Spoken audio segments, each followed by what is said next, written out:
Hi, this is Mark Cassie from Welcome to the D. Today we're at Soundhouse Recording Studios on location in Seattle, Washington to interview Jack Endino and Chris Hanzsek. Come on in.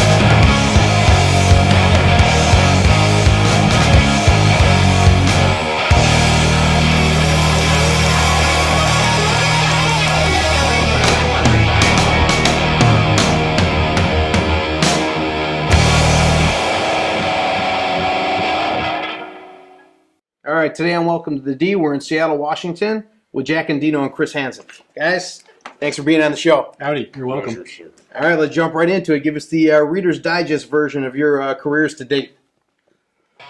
Well, where do we start? Well, I haven't read Reader's Digest in a long time. I remember the articles are pretty short, though, so that's good. I'll start with myself. My career to date, in a nutshell, in college, I became a radio DJ on the college station. So I more or less discovered recording through that route. They gave me keys to the production room, and I found the mixer and the tape recorders, and I went, holy crap, this stuff's fun. And I just kept going. I thought it was great that I could get involved with my friends' bands. And a couple of years after that, I moved to Boston, and I moved to Seattle, and I found that running the studio was what I wanted to do. I did. And after that, after running the studio for 20 some odd years, I finally decided, well, time for a transition to something related. And I more or less picked up mastering. And that's what I've been doing for most of the last 20 years. Okay. Well, I went to college, got a degree which I used for a few years, and decided, screw this, I want to get into music really. I retained as much of that knowledge as and worked at a shipyard in Bremerton, Washington for a couple of years. Got a job, realized how I killed myself when I kept doing that, so I bailed on that, and long story short, Chris here had a studio that he started in the early 80s called Reciprocal Recording, which lasted for a little while. I didn't see that first incarnation of the studio, but he was sort of acting as a freelance producer engineer. While I was basically, I had like a 4-track in my basement, and I was starting to play in some bands, and I was dilly-dallying with recording. And Chris went about producing a compilation record of some local Seattle bands. And for some reason, my band, Skin Yard, was chosen to be on the compilation record that Chris and his girlfriend at the time, TV Song, were producing. Have I got that right? Yeah, well, the check was good, so you were in. Something like that, yeah. So that is how I met Chris. He was producing this compilation record, and my band Skin Yard had the record is called Deep Six. And shortly after that, Chris had lost his studio space. The landlord sold the building or something, and we were talking, and he said, I'm looking for another building to set up reciprocal recording again. I said, well, I've got a basement studio, and I know lots of musicians, and I know where there's a building that a studio just went out of business. Let me get you the number there, and maybe, if you open a studio, I'll bring my friends to record there. So that led to the second incarnation of reciprocal recording, which is what everybody knows about, and which opened in July of 1986. I want to say it was June. I want to say May or June. But our first day of book session was July 1st. Or was it June 1st? Or might have been June 1st. June 1st. June 1st, yes. Check that. 1986, we have the logs exist. But so Chris was basically my mentor because he had already had a studio. All I had was a basement. So he was the first guy to tell me, here's how you zero the console after a session. This was important information. Studio etiquette. So everybody kind of has that magic moment that kind of gets them into music or whatever. For me, it was like seeing Stevie Ray Vaughan the first time at Meadowbrook. What was the influence you guys to get into music or recording, engineering? Was there any album that kind of said, yeah, this is really cool, I'd love to do that? Or any particular musician, Jack, in your case, because you played in so many bands? Well, at the time I hadn't played in that many bands. But always for me, recording and playing in a band were the same thing. Like from my very first horrible garage bands where I was a drummer and, playing in a shed in the woods on Bainbridge Island with some friends of mine, I always had like a cassette deck and a couple microphones in the corner of the room, recording this horrible, horrible music. And I basically, whenever there was a jam, I always made sure there was a microphone. So for me, recording and playing were always happening at the same time. I never was nervous that, the record light's on. It was just, no, you always record it. Why wouldn't you do that? You have no proof that the music ever existed unless it's recorded. So, I was always, the interest in recording and the interest in playing always happened at the same time. In fact, hearing myself recorded and playing it back was how I got more confident as a musician, because I go, oh wow, maybe I actually can play the guitar. There's a recording right here that sounds like I know what I'm doing. So that was kind of a confidence builder for me. So now, Chris, you were also a musician early on. Before I forgot that I was a musician early on, I kind of let that slip away. I'm trying to forget, but it doesn't work. I still consider myself an artist, and yet I don't think of myself as confined to music. I think of myself kind of operating across a multi-dimensional sphere, if you will. Yes. And don't ask me for examples, because I'm not going to probably be able to come up with any. But anyway, getting back to the same question you asked Jack, was what led me into it. I can think of two things off the top of my head. One was, I can remember as a kid, maybe 12 or 13 years old, having access to a tape recorder, and just finding that tape recorder for the first time. Even younger than that, I remember picking it up going, wow, this is really magical. And I instantly started doing games like, I would pre-record questions, and then I'd walk up to my relatives as a 10-year-old and ask them a different question, and then I would insert their answer after the question I'd already lined up. So I would put something on the tape like, do you like to eat brown cows with mushroom icing, or something along that line? And then I'd come over to them and say, how do you like your pudding this evening? And they go, oh, it's yummy, it's very good. And I would basically end up splicing the two things together. And this is as a 10-year-old, right? So I would take that and then I'd listen to it, and I would just giggle till 12 o'clock bedtime. So you were editing from day one. So number one, I found that the tape recorder... Secret editing, though. They didn't know they were getting worked over. The tape recorder was magic, because it was a reality capturing and playback device of some sort. And then the number two thing was, by the time I got to college, I was a pretty screwed up ex-teenager with a little bit of a rough home life that ended up finding a record store. And in those record stores were records that I could buy for $4. I could take them home, and I would have religious experiences listening to them. I would find a kind of like a pathway to salvation, if you will. I would literally found my sacred experience was on a turntable.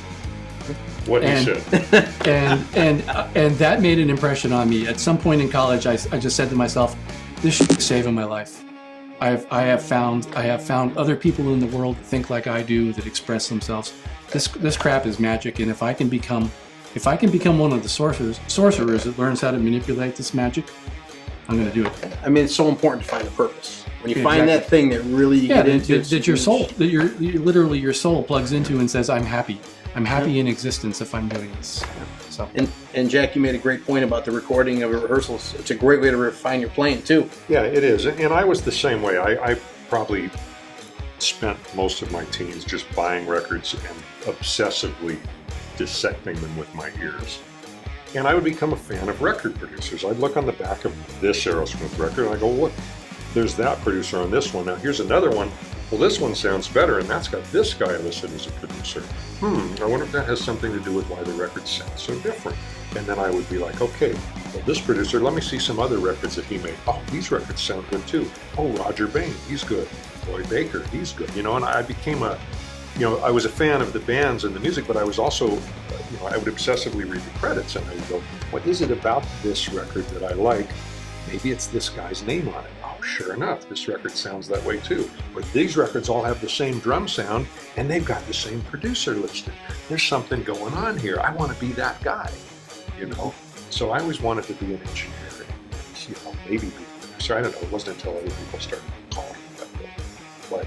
But yeah, it was like I said, what he said. I mean, it was, you know, other people maybe were into sports. I was into music, and completely devoted all of my conscious awareness to that one. Like, so it was obviously What were your early bands? Which of the bands were suddenly pulled you in and said, "Come with me"? Because I know which ones mine were.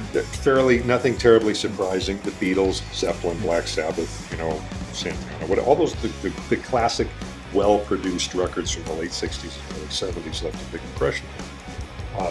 And a lot of those records have aged extremely well because of the production decisions that were made at the time. And anyway, I don't want to go there, but there was, I mean, I'm of that generation that grew up listening to classic rock before we all got really sick and tired of hearing it. So what was the music scene like here in Seattle when you guys started working together? I know everybody always says grunge, but grunge was a label that came later that named what was going on. But what was the scene really like when you started before all that became huge?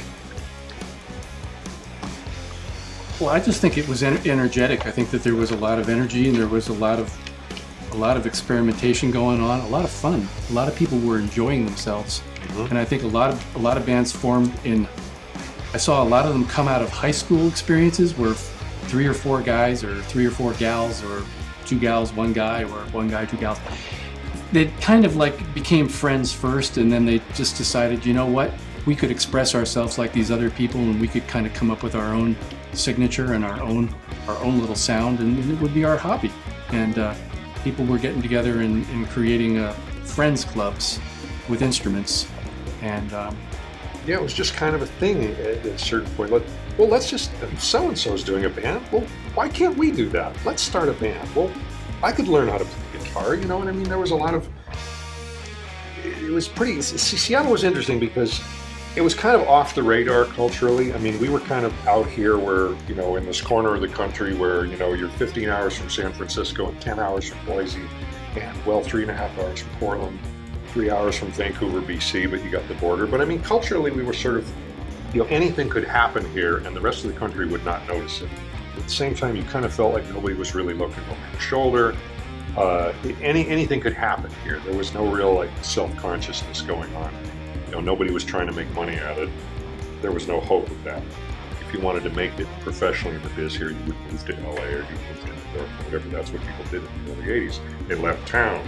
So, you know, okay, you have no financial incentive to make music, so you might as well do it for the fun of it. So it was a fairly healthy music scene in the early 80s in that respect, and that there was it had not been polluted by greed, as it were.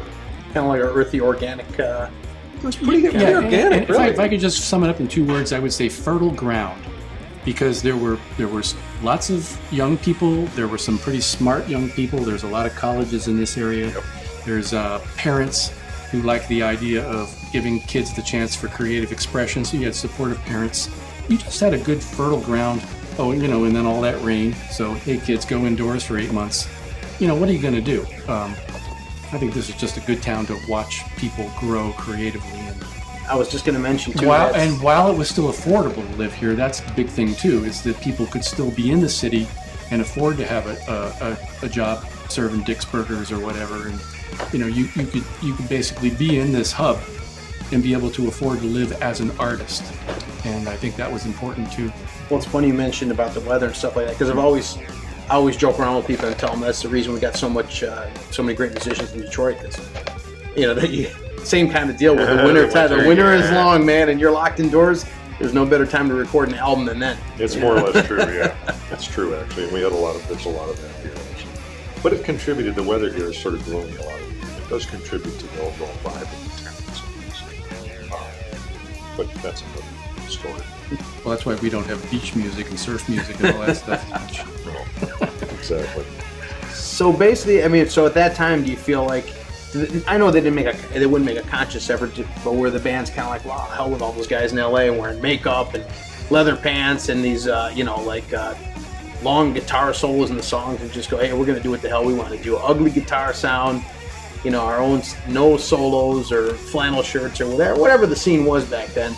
Was it just kind of a subconscious rebellion to what was going on in the scene? Well, I mean, the whole indie rock thing in the United States was developing in the 80s, and you'd have to give credit to SST Records and Twin Tone, Discord, a lot of indie labels. There were zines, there were college radio stations that were starting to appear. I mean, there was a whole national circuit of what we call alternative rock now, but it was underground. It was indie. That was sort of taking shape throughout the country. There were various little small regional scenes, little pockets that were starting to appear, generally focused on college towns or fairly liberal cities like Seattle, where the economy wasn't completely. So, there was a general kind of thing happening, and Seattle's little slice of it happened to blow up. It wasn't just in Seattle, and it wasn't just.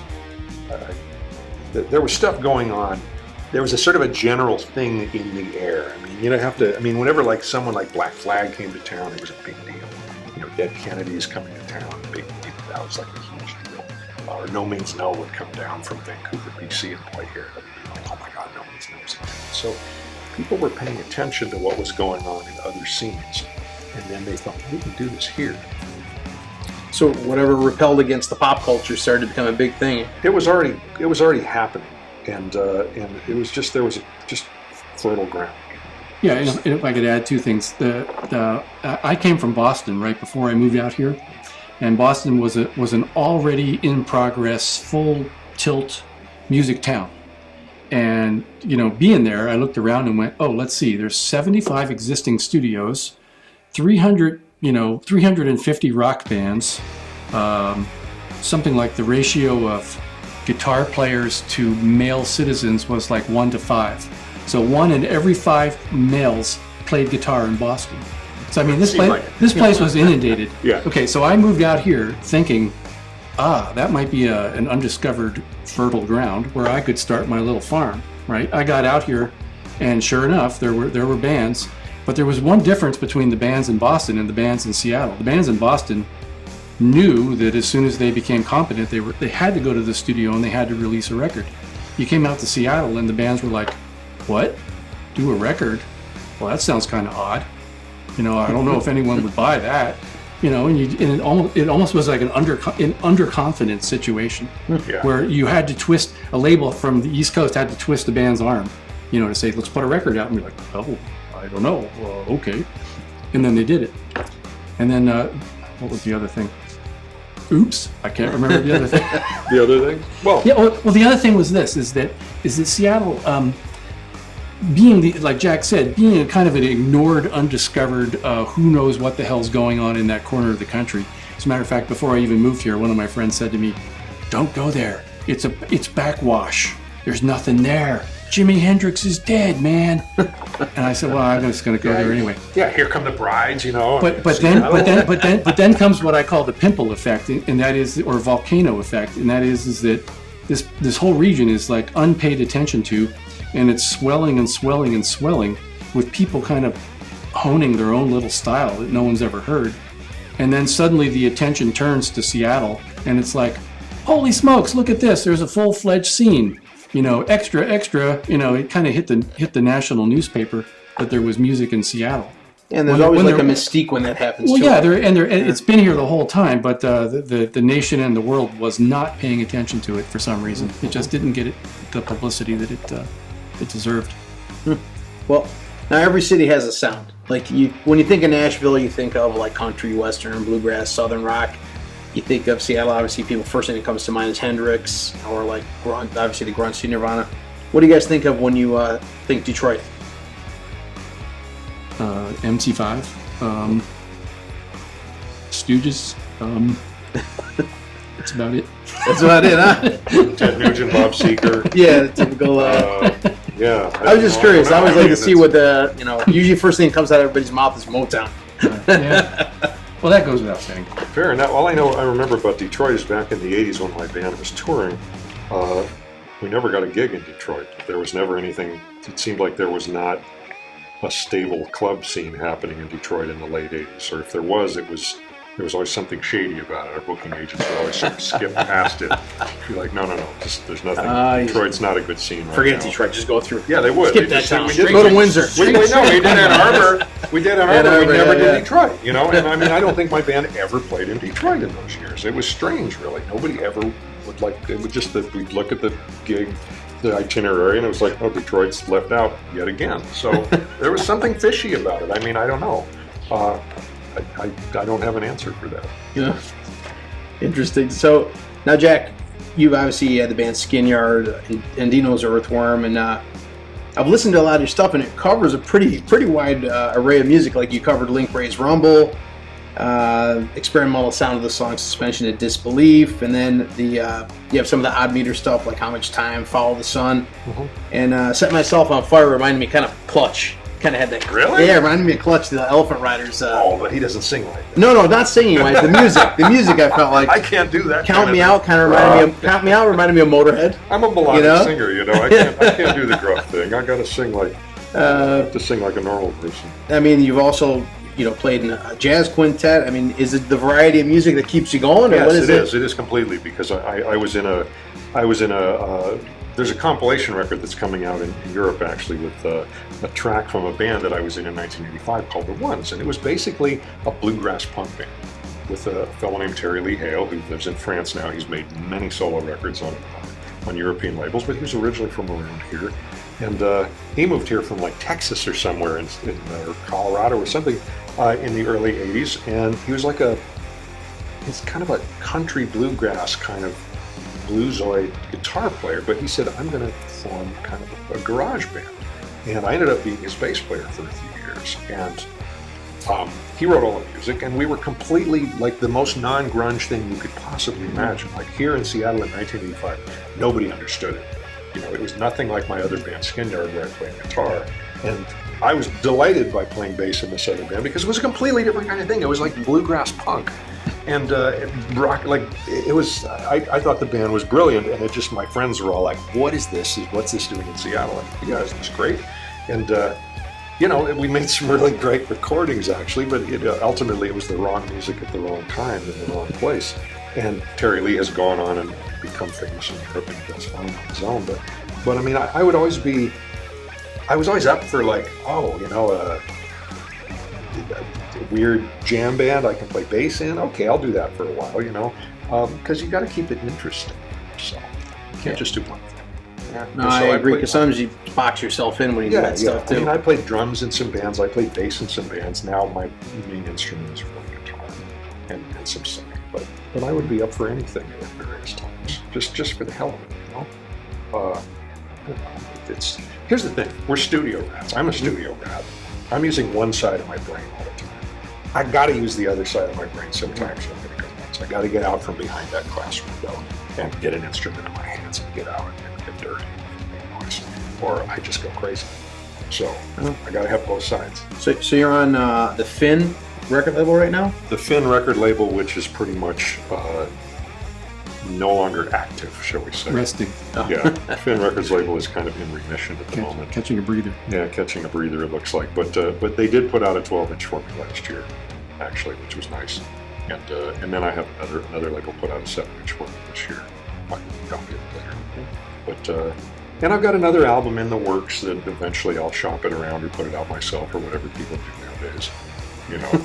Probably means I'll put it on my phone. The old story is like, oh, we're going to shop it around. Yeah. You know how many times I hear that from bands that I work with? So, what are you going to do when we finish mixing your record? Oh, we're going to shop it around. And I just kind of go, yeah. Sell it to family members. We're going to host a bidding war. And they're like, so, do you know any labels? I'm just like, no, I don't know any labels. My cousin will buy one. My aunt will buy one. Can you get it to Sub Pop? No, I can't get it to Sub Pop. They don't. So it's hard to give people hope, because here's the thing. Prior to about 1999, everything I recorded got released by some indie label somewhere. Literally 98% of everything I worked on for like the first 15 years of my career seems like sooner or later, and sometimes years later, but it always would end up coming out on some indie label somewhere. It was crazy, always. And then right around the turn of the century, if I can use that phrase, suddenly the labels kind of dried up. I don't know, it was the internet boom that collapsed or whatever, the economy, something. The indie labels all kind of just dried up and disappeared, and people just kept putting out records anyway. They kept coming to me and recording and just going, well, we're just going to press it ourselves, we're going to sell it on the road, we're going to put it up on the internet, whatever. So I'm still just as busy as I ever was, but now most of what I'm doing seems like bands are just doing it themselves. So, you know, and the records are the same. I'm spending the same amount of time making records. I'm working just as hard as I ever was, but nobody's doing national promotion on any of them because there's no labels involved, so you don't actually hear most of it. So it's a little strange, really. The economics of the whole thing has changed. The internet maybe has changed it so much, but people are more DIY than ever now. Yeah. Because it's the tough part. The whole thing of putting stuff online, the initial cost you have to lay out is so much less. Of course, now people are making vinyl again. I don't know why. Yeah, that's become a big deal, making vinyl again. Yeah, I know, but it's so expensive. people are making cassettes again.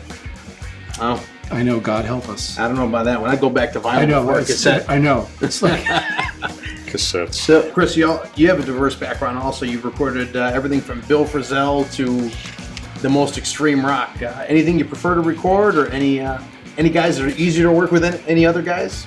Yeah, there are guys who are easier to work with than other guys. I mean, Definitely. Are the fusion? I mean, the jazz guys tough to work with because of all the improvisation and stuff like that. Oh, not necessarily. As a matter of fact, jazz people are some of the warmest, most loving people on the planet. I don't mean mean. I mean, It's funny you should bring up because they're so particular about Bill stuff. Frisell. I've only seen him once since I've been in Seattle, and when I did work with Bill, it was in Boston back in 1981 or 2, and that was the first band I ever worked with. Literally, I was their sound man for the clubs, and I was also the recording guy that sometimes helped to make the recording in either my bedroom or somebody's house. And meeting Bill back then was just an amazing little teaser of things to come, because I'd never seen someone pick up a guitar, someone so quiet and gentle and unassuming, and then it was like incredible. A lot of guys are like it. I mean, look at Hendrix, like super quiet and stuff. Oh, yes. Sometimes it's the ones you don't suspect. Yeah. You know? So now tell us how did Reciprocal start, and so you guys were located next to a railroad switching station, The original. charging $10 an hour. Yeah. The very first incarnation of Reciprocal opened up the first day of 1984. And again, it was basically a two-person operation. It was myself and my partner, Tina Casal, who now lives in Pittsburgh.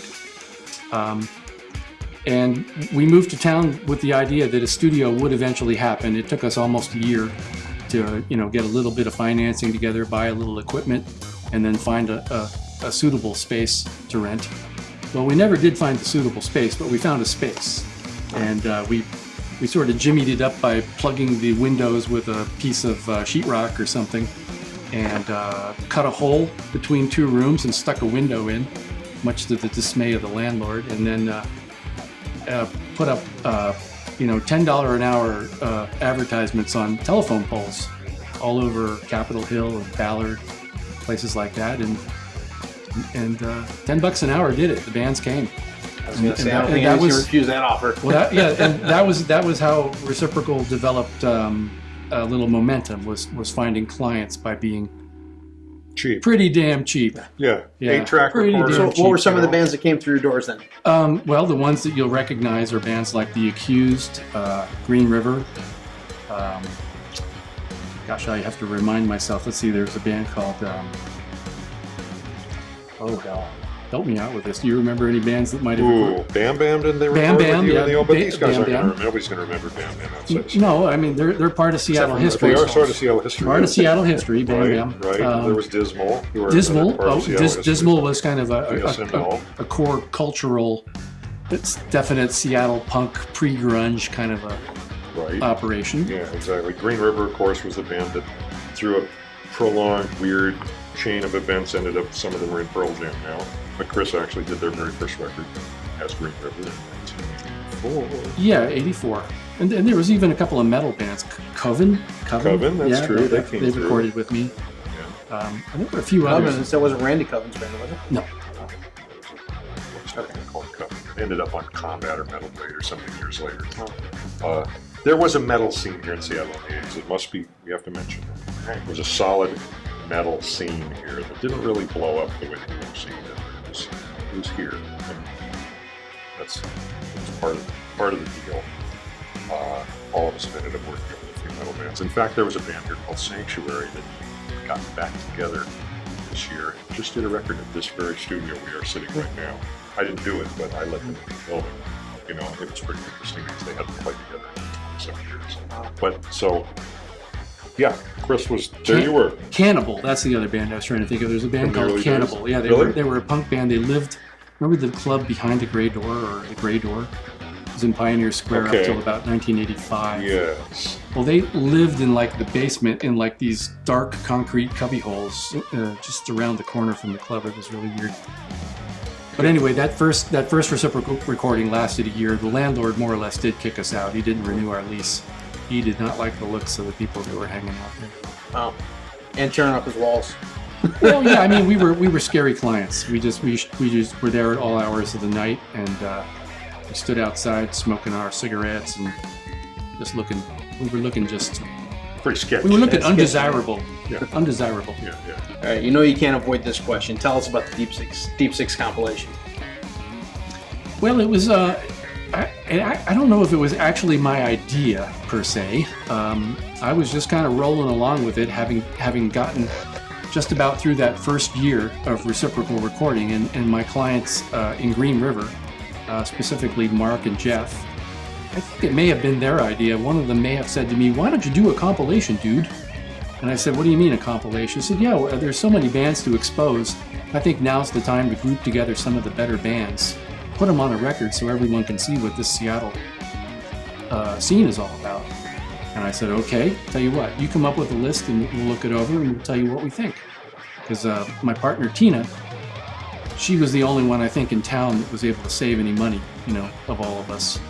So she actually was squirreling away, $1,000 or $2,000 or $3,000, and was basically agreeing to finance this compilation. So we got this little short list together, and I think we met with everybody, maybe separately and then together or something. List of the bands that they were thinking of. And one interesting thing about the Deep Six thing is we were trying, at least I was trying to at the outset, try to make it a fairly democratic process. Try to give everyone a say and to give everyone representation so that they wouldn't be surprised or shocked by the direction, and to allow input, to allow authorization to happen from all of the factions. And I think this was our way of kind of putting out the olive branch, because we were still new to town. Were they paying for it, or were you guys paying for it? No, we were paying for it. But we were outsiders. We'd only been in town a year and change, right? So no one knew us from high school. We were just two kids from Boston, age 25 and 23 or something. And so we kind of had to win some people over, and we did. So this got the ball rolling, and then we basically organized it and scheduled some very tight sessions so that everybody would come in, kaboom, record their tracks, pick up, move out. I think it was every 2 hours we had a band move in. And he didn't have his own studio at that point. No. Reciprocal was closed, so he had to find another studio that would let him record these horrible bands in their nice, respectable studio. Yeah, and then the bonus challenge for me was, having never worked in another studio before, except for one. I worked at Crow once on the Green River record. So it was all pretty much a kind of a by the seat of your pants type of thing. Not a lot of experience going into it, but a lot of confidence and a lot of positive energy right at the outset. By the end of it, not so much positive energy, a little bit more friction. There were a few times when Tina really butted heads with some of the bands, and there was a little bit of, back and forth, yip-yapping, and there were expectations. There were high expectations, and once Tina got pissed off to the point where she had enough of enough of the fun process. We ended up splitting up right at the end of that project, just over the frictions that happened, and then she left town. So not a happy ending for me. Kind of the whole process bummed me out a little bit, because what I ended up with was a bunch of people that were a little pissed off that there wasn't more advertising money for the record. I didn't think the record even sounded that good. I was kind of on the fence about whether, remixes, remasters were needed. Bands were saying, "Come on, we waited long enough, go for it." So we went for it. So it was a mixed bag. I think the whole democracy thing was a little bit of a failure. Needed to be a little bit more of a strong arm. It was a learning experience. It was a learning experience. Learning experience. Come on, learning experience. It was a learning experience, and it was a lot of these bands' very first recording. And it was also the start of CZ Records, which was literally just like, we need a record label, and we better put something on it. How about CZ Records? So it was a learning experience for everybody, and but it was something. It was a document. Such as it is, it was a document of a moment in time in a particular city, a particular scene, with a particular group of people who had sort of self-selected themselves to be on this record. Well, I think I think that the cream just sort of merged into the top of the cup there to some degree, because I think some of the bands that sensed that there was some talent, some creativity, they knew the other bands with a little bit of talent and creativity, and that's kind of how in other words, those 6 bands it was no complete accident. No. That they all wound up together. If anything, my band was probably the odd band out. But there was, we all noticed that there was kind of mutual admiration going on between all the bands. Mutual respect. That's true. And that was the cohesive thread that tied it together, where we looked at it and went, "Oh, you all know each other? Oh, okay. Right. Oh, you all like each other? Oh, okay, perfect. This will make a good record." Mm-hmm. It did. It was true. True, actually. I'm pretty sure my own band played live shows at some point with every single other band that was on that record. Right. So what was your connection to Sub Pop? How did you guys connect with those guys? Well, mine's easy, none. Sorry. You're more involved. So I will tell you that the guys who started Sub Pop basically looked at CZ Records and said, "Record label? Well, we could do that too. Let's borrow a bunch of money from our friends and start a record label ourselves," and they ended up starting Sub Pop. Meanwhile, Chris and I we had this studio thing going. I was working in the studio, and they started giving us sessions from some of the bands, and I was actually still in a band, deeply embedded in the scene as a player, as a musician at the time. So I think I ended up getting a lot of business from those bands that had shared the stage with me directly, because they could relate to me as a fellow musician. So I ended up recording a lot of bands. Now this is interesting. We were recording these bands at a certain point before there was a Sub Pop. The Soundgarden was recording. I had been recording in the basement before. As soon as we had that place reopened, reciprocal space, which was, by the way, an old studio named Triangle Recording that had gone out of business. That's another story. Mm-hmm. As soon as that place was open, I had Soundgarden recording. Of course, nobody knew who they were yet. They had just done a 4-track. So I had done some basement recording in another basement studio a few months before that. And so we had these guys coming in and recording the reciprocal recording right away, and then the Sub Pop people, meanwhile, Bruce and John, Bruce Pat and John Hahnemann, decided to try and create a record label. They heard some of the recordings and said, "Why don't we release these on our record?" And meanwhile, Chris had basically decided that running a record label was not necessarily what he wanted to do in his life.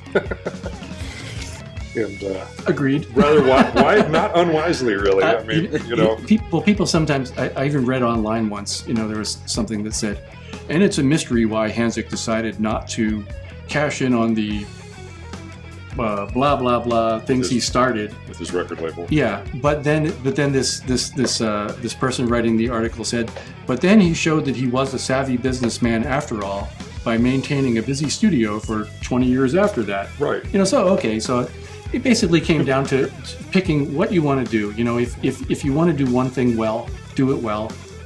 If you're trying to do too many things, you might not be able to do them well.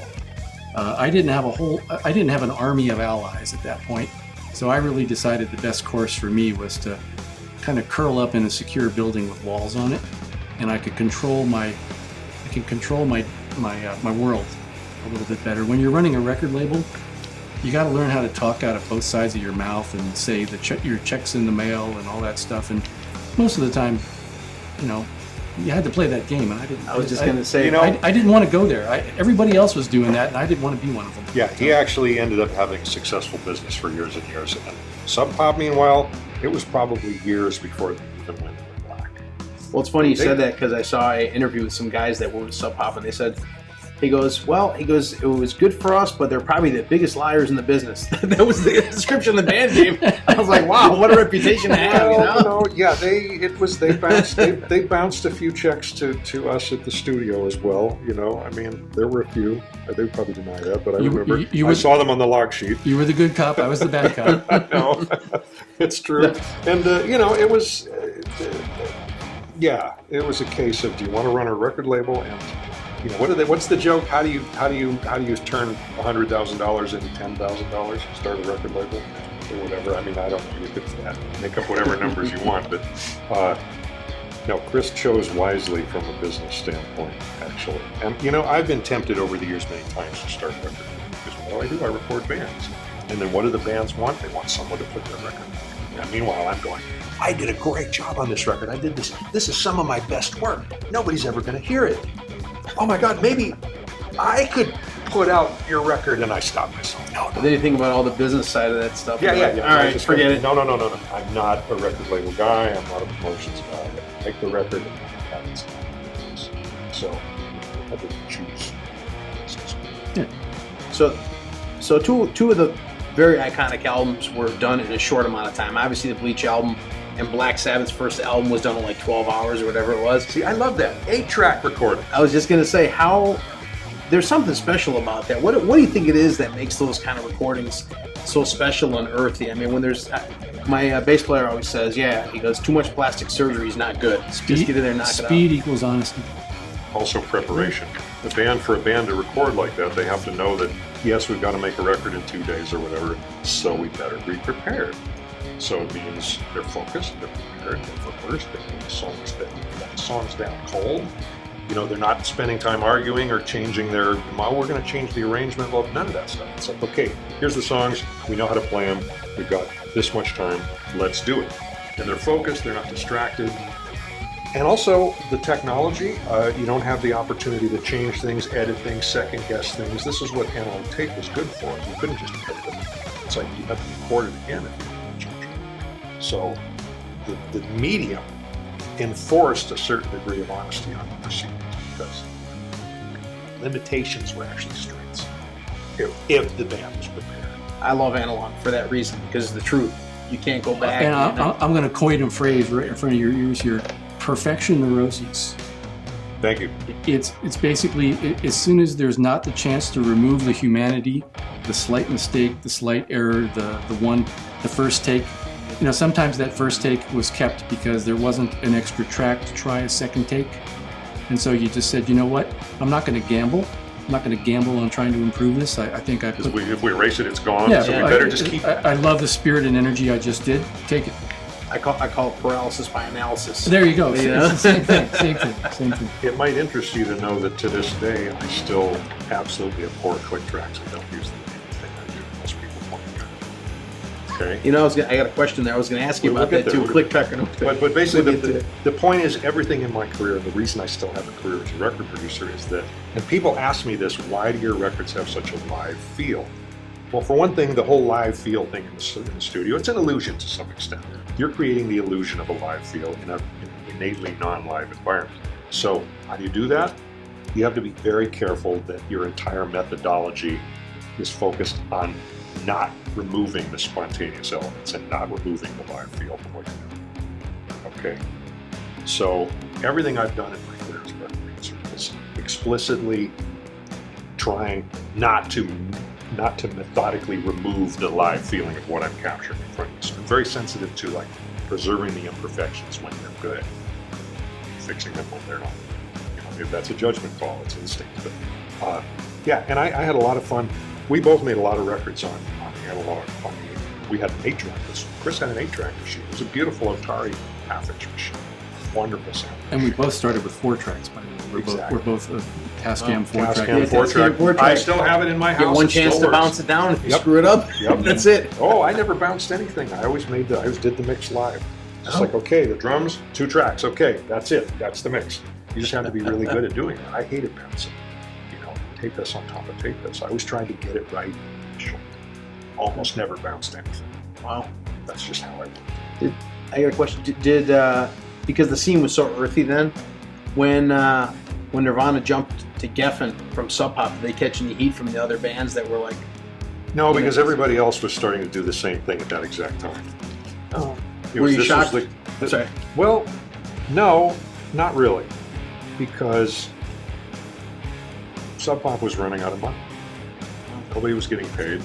Records weren't getting promoted, the checks were bouncing. So it's typical. What did they have to lose? It was like, yeah, they were like, well, checks in the mail. What have we got to lose now? It's like, well, our record label's not doing what we thought they would, and it's a gamble. They bought the ticket and they took the ride. But the environment, the band environment changed too. That whole attitude evolved from let's get together and have fun and amuse ourselves in the early 80s. By the end of the 80s turned into, hey, these guys got theirs, those guys got theirs, let's go get ours. It became, like, oh, maybe we can make a career. Yeah, and everybody was looking to sign their name and get the advance. Well, there's nothing wrong with music as a career as long as you know what you're getting into. You know what I mean? It's like, you gotta be realistic. It's coming from like, let's have fun and make music with our friends to, oh my God, a lot of very naive people who basically thought, let's make a career out of this, and just got chewed up and spit out by the machine.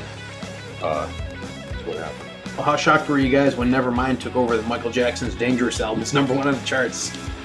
Early 1992. That was pretty shocking, actually. The whole thing was shocking because nobody expected that record to be coming up. Who would have thought? Who would have seen that coming? Were you guys it must have just been strange to you guys to see these guys that you knew from before, and all of a sudden now they're #1 album. #1. Even it was pretty weird. We have to remember that at that time there was a series of albums from Seattle bands that had appeared around the same time. We got the first Pearl Jam record. We were 2 albums in with Soundgarden's career at that point on a major label. We were about to have the second major label record from Alice in Chains released around that same time. All this stuff was happening at the same time. Like Screaming Trees had just gotten signed to a major label. This stuff was Queensryche, of course, had always been around. They weren't really considered part of the scene. Other Northwest band was on a major label, Metal Church as well. There was suddenly all this stuff on the album charts from Seattle bands, and people were starting to go. So that kind of laid the groundwork. And then the Nirvana record came out, and people had been hearing about Seattle for a while. And suddenly that just... Wow. It's kind of like an artist, right? Their 4th release becomes big. Everyone goes and investigates the first 3. Yeah. Suddenly, so basically, Soundgarden, Pearl Jam, everybody else kind of rode on those coattails to some extent. But those bands who were signed to a major label first kind of laid the groundwork for people to accept the fact that a band from Seattle could actually be artistically legitimate. Because Soundgarden was already doing it. So they haven't blown up, but they were taken seriously. We had bands here that were taken seriously by the record business at that point. And Nirvana was like, they were like relatively late to the game compared to some of those others. But they turned out to kind of be the heavyweight of them all. They did. Yeah. Exactly. I remember, when I was of the QFC just up the street, I was walking around getting my groceries at 11:30 at night, and all of a sudden, over the Muzak in the store comes, Smells Like Teen Spirit. I'm like, oh my God! It's like, geez. Oh, as the Muzak version. Yeah. Well, no, not the Muzak version, not that version. But I mean, it was being played as store music. Yeah. Store music. It was on the radio. Yeah, it was on the radio. It became what they didn't want to be, mainstream. And then I realized it was nonstop. It was just going to be that way. I was getting it everywhere. Everywhere I went, I'd look at pictures of my cousin's wedding in Pennsylvania, and over the wedding music would be Nirvana, and be like, what the hell, you guys too? So, I mean, I just couldn't believe how fast it was spreading, and it really, those sounds, the Pearl Jam, Soundgarden, Nirvana, and I guess Alice in Chains, that kind of formed the national identity for the Seattle sound, and I think that's when the Made in Seattle stickers started going on people's records for people wanting to coattail along. Yeah. The thing that people forget is that there was a lot of bands with a lot of different sounds here, but only a certain number of them were sort of adopted by the record business as you were, and sort of grew. And there was a whole lot of other people who were sort of left behind, kind of left with a fairly bad taste in their mouth. The people that had a kind of a folky sound, or the people that had a kind of a techno sound, or had a keyboard in the band or something, they were like, oh shit, what do we do now? Everybody thinks, when we tell people we're from Seattle, then they come see us and they're like, aw, it was just no long hair, no guitar. Yeah, because they didn't fit the description, whereas they've been doing perfectly fine up to then. What do you guys think of Weird Al's spoof on "Smells Like Teen Spirit"? I never heard it. Oh, I thought it was hilarious. That when all the marbles come popping out of his mouth when he's talking. Yeah, I get it. He had marbles in his mouth. I gave up television. Because nobody could understand the lyrics, So now it's kind of strange too. A lot of bands that came out of Seattle just kind of acted like they didn't want fame or whatever. Even with Kurt Cobain saying they want fame, but some of them were ambivalent. They were conflicted. Well, do you feel can't say they didn't want fame, but when they got it, they were very conflicted. It's like the dog chasing the car. Is it kind of one of those things? Be careful what you wish for. Doesn't really want to eat the car, but he sure is going to chase it. Is it kind of like maybe they expected moderate fame, like selling small venues, but they got way bigger, no privacy, Of course. I mean, that's what they said. They said, if we could be as big as Sonic Youth, we'd be happy. I mean, that's what Kurt said. The idea of having a career that you could do a national club tour and have fun and make a living and come home with a few grand in your pocket, they would have settled for that. There was a lot of bands that would have settled. But suddenly being like a national icon or something. Well, that's a lot to wish on something. It's a lot of responsibility. And then there's the whole aspect of the fact that you're the one component in a grown-up machine now, where lots and lots of people are depending on this revenue stream, right? And then what are you going to do? Say I don't feel like it? Well, I don't think you are, unless you're going to have a really good answer for why you can't perform. And it's an obligation at some point. It returns from fun. I remember Janis Joplin talking about how that she hated the business side and she wished she could just go back to playing small clubs. Or I remember Guns N' Roses, I think it was Axl, was saying that, we had been playing these songs for like 2-3 years. We had the Appetite for Destruction and stuff down. We became huge. We were doing those for 3-4 years. All of a sudden they go 6 months later, we want another album just like it. And because we couldn't do it. Sophomore jinx, I believe they call it. All right, a couple things.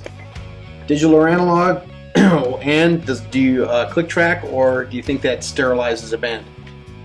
I'm fully digital now. I don't have the patience for analog anymore because there's just way too much editing that people just automatically expect of me now. And to be honest, analog was great for a while, but I'm not that enamored of the sound of it anymore because I find that it's actually what goes out is not anything close to what went in. And that's no matter how the machine's calibrated or what tapes formulation you're using. I'm kind of digital spoiled me somewhat because what comes out is what goes in. Analog was interesting, it's euphonic, it sounds good, but what comes out is not what goes in. And nobody really seems to know how to align their tape machines anymore. I had a reel of tape in the other day from a new manufacturer, which will remain nameless, and frankly wasn't very good tape. So analog is it's done. That tape is kind of done, let's be honest. That said, I don't mind using it once in a while, but it's kind of like trying to produce a record with an iron ball around. There's a lot of stuff I'm used to doing. Like you can replace one missing snare hit in a song and say, that's the tape. I'll just replace your missing snare hit. Whereas recording on analog tape, you would have had to make the whole thing of the song. So there's good things and bad things. I spent 20 years doing analog, and I'm kind of over it. Click tracks, I hate them because I think tempo, especially in a band, should breathe a little bit. Emotional emotion is contained in those tiny speed variations. If you remove that, you're just removing one more live feel element from the music. And basically, click tracks are used for the convenience of the producer. They enable convenience for a certain style of production. I'm not interested in bending the band's music to fit a style of production or production methodology. So I try and avoid click tracks wherever. I just don't like the way drummers sound when they play to a click track. Never liked it. Yeah. I was gonna say people play differently when they click's going, when they can Play compared to when completely they can be different, free. completely differently. And it's just, it's so blatantly obvious to me what the difference is that I can't understand why other people can't hear that difference and identify it.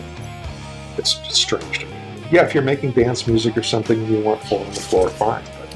But with rock and roll, it just sterilizes it. You're basically removing the soul from one aspect of the music. Chris, with you, it's all digital, right? Because mastering. Yeah, it doesn't have to be. I still have analog gear hanging out, and I could conceivably set up an analog chain and use it. Yeah. But increasingly I don't, and I don't recommend it. Occasionally people ask me to do it, and I usually put up a little bit of a fight. I just tell them, okay, it takes 4 times as long. We can't update it. It might be unpredictable. There might be an intermittent or a little wire buzz or something appear. For me, it just doesn't make sense because it increases the amount of time and it increases the complexity and it introduces a workflow that I'm not now familiar with anymore because I'm not constantly using analog gear. So I have to get reoriented. So I'm just not in the flow with it. And then the other thing is that digital has advanced now to the point where the mimicry of the emulation gear works so well that if someone said, here's a tape recorder, you can use any tape, you can dial in any flux level within 10 seconds, you can calibrate it, adjust it, you can rebias it. Oh, and by the way, if tomorrow you don't like it, you can change it in 10 seconds and it sounds better. Then, why don't you go with it? There's just, the reasons for analog have been removed one by one by one to the point now where if you're still using it, you're either obsessed or you own a lot of analog gear and you have to use it. Yeah, I mean, digital was horrible initially, and it's really fine now. It works. It does what it's supposed to. It records the way it should. I lost my fear of it basically back in the 90s when I was forced, kicking and screaming, to make a couple record on ADAT machines. And those horrible VHS cartridge-based digital recorders. They were 20-bit, 16-bit, whatever. Some very, very good records that I hold very highly in very high regard, I found out later were made on those ADAT machines. And I made a couple records on these ADAT machines, and the sky didn't fall. They weren't disastrous. It took me a little bit of extra work to get my head around different EQ decisions and different decisions on compression and different ways of miking and so forth. But I was like, well, yeah, you can make a good record on this technology. You just have to learn how to do it. And now we're, 15, 20 years later, I don't know, the digital versus analog thing is kind of pointless. I still use outboard gear. I mix through a Trident console when I can. Mm-hmm. I've got old tube compressors that are, military signal core from the 40s and 50s that are fun, things that nobody's made a plug-in for them yet. And I'll use those, and I'll use 1176s and Neve preamps. And ultimately, music is analog. It's an instrument. You've got a microphone. The signal's going down a wire. It's going through a transformer. It's going through a preamp. But the medium by which it is captured, I have no problem with digital at this point. So how does a producer continue to be successful with the advent of so many home studios? Well, I'll speak for Jack. You just be better than all those home studios. Exactly. He's been at it for so long and has seen every angle of every situation and not everyone, but you know what I mean. Once you've seen a million things from a million angles, it gets harder and harder to get one past you in terms of being able to deal with the circumstance. Yeah, I've made records in like 14 countries at this point, and I'm coming up on 500 records in my discography pretty soon. And in everything from giant mothership studios to weird little basements in Mexico City and just funky situations that are just bizarre where you're like, this is a studio, to like amazing, stuff. I just did a record in Dave Grohl's studio in LA. It's not even open to the public. It was a wonderful studio. But yet I've made records in tiny little basements that came out really good too. It's just a matter of like, the studio is right here. The gear is like negotiable. I can deal with whatever now. But it's like, do you know how to make the right decisions? And do you know how to place the mic in the right place? And do you have a valid aesthetic for what you're doing? And do you know enough about what you're doing to not get thrown by an unfamiliar situation? And can you solve problems when they come up? Because 99% of this is being able to solve problems second by second by second. Keep the energy going, keep the session rolling, keep the musicians happy, keep the vibe, keep the creativity flowing. No matter if like the speaker's blown or the mic's not working, or whatever. Okay, it's a problem, solve it, keep it rolling. I can pretty much deal with anything at this point. So, and I'm not that even picky about gear anymore. Give me a pair of NS10s and, you know, a handful of good microphones and some recording medium that's reasonable, and I'll make a record. So, I mean, yeah, you're just, how you get better? It's experience, really. That's, you know, anyone can call themselves a producer and engineer or open I got a Pro Tools rig on a laptop and some mics. I'm a studio. That doesn't mean you're going to be able to make a good record. It takes, the most important piece of gear in the studio is the guy operating it. And it's like, just like playing music, right? It doesn't matter how expensive the guitar is, it's the guy playing it. It's in the fingers. Yeah. So how can people get in touch with you guys if they like to work with you? HanzsekAV.com? Yeah, all of these days I guess Hanzsek Audio is the name I'm going back to. The V thing is... Audio visual. You know, you're not making so many movies I haven't anymore. done that much video lately, so what the hell. Well, what URL? Hanzsek Audio. Well, HanzsekAudio.com works, but also the HanzsekAV.com works. And yes, I'm available to do mastering work. And he has done many records for me. And I'm at Endino.com. Also, JackEndino.com works. I figured I'd snag both of those. And I'm on the usual social media, but I'm not that active. I just don't have time. Yeah. All right. Well, lastly, we're just proud to announce that Jack and Chris are working with us on our Slight Return release. Coming up, should be released very soon. In fact, we flew out here for the mixing and mastering. And guys, thanks so much for taking time to hang with us, man. It's a pleasure. Mark, you're welcome. Once again, Jack Endino and Chris Hanzsek. Keeping you stoned, keeping you high, all caught up in what's in next mind.